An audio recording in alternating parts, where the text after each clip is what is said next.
ସବୁବେଳେ ତା ସ୍କାନରରେ ପଇସା ଛାଡୁ। ପଇସା ଦେବା ଦରକାର ନାହିଁ। ଆରେ ଭାଇ ତମ ଦୋକାନକୁ ଯାଇଥିଲି ସ୍କାନରରେ ପଇସା ପଠଉଥିଲି ତମ ଟୋକା ମନା କଲା ଆଉ କାହା ନମ୍ବର ଗୋଟେ ଦେଲା ମୁଁ ପଠେଇଲି। ଆରେ ତୁ କୁଆଡେ ଯାଉଛୁ କିରେ? ଦୋକାନକୁ ଯାଉଛୁ ବା। ତୋର ଦୋକାନକୁ ଯିବା ଦରକାର ନାହିଁ, ଦେ ଚାବି। କଣ ହେଲା କି? କଣ ହେଲା କି? ତୁ ଦୋକାନକୁ ଯାଇ ଲାଷ୍ଟକୁ ଚୋରି କରୁଛୁ। ଆରେ ମୁଁ କଣ ଚୋରି କଲି? ତୁ କାହା ନମ୍ବରରେ ପଇସା ପଠଉଛୁ? ଭାଇ ମୁଁ କହୁଛି। କହନା କହନା, ତୁ କଣ କହିବୁ? କାହାର କିଛି କହିବା ଦରକାର ନାହିଁ, ମୁଁ ଯାଉଛି। ଆରେ ତୁ ମତେ କାହିଁ ମନା କଲୁ କହିବାକୁ? ସବୁବେଳେ ସମୟକୁ ଅପେକ୍ଷା କର। ଭାଇ କଣ କହିବାର ଅଛି ଶୀଘ୍ର କହ, ମୁଁ ଡେରି ହେଲା। ଭାଇ ତୋର ଆଉ ଡେରି ହବନି, ମୁଁ ତୋ ପାଇଁ ନୂଆ ସାଇକେଲଟେ ଆଣିଛି। କୋଉଠୁ ପଇସା ଆଣିଲି? ସାଇକେଲଟା ତୁ କୋଉଠୁ ଆଣିଲୁ? ଭାଇ ତୁ ଚାଲିକି ଯାଉଥିଲୁ। ଶୁଭମ ଶୁଣିଲୁ। ଆରେ ମୋର ଟିକେ ଡେରି ହେଲାଣି, ମତେ ନେଇ ଟିକେ ଦୋକାନରେ ଛାଡ।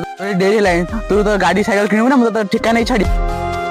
ମୁଁ ଯୋଉ ନମ୍ବରରେ ପଇସା ପଠାଏ ନା, ଏଇ ପଇସାରେ ସାଇକେଲ। ଆରେ ତତେ ମୁଁ ଖରାପ ଭାବୁଥିଲି, ତୁ ଚୋରି କରୁଛୁ।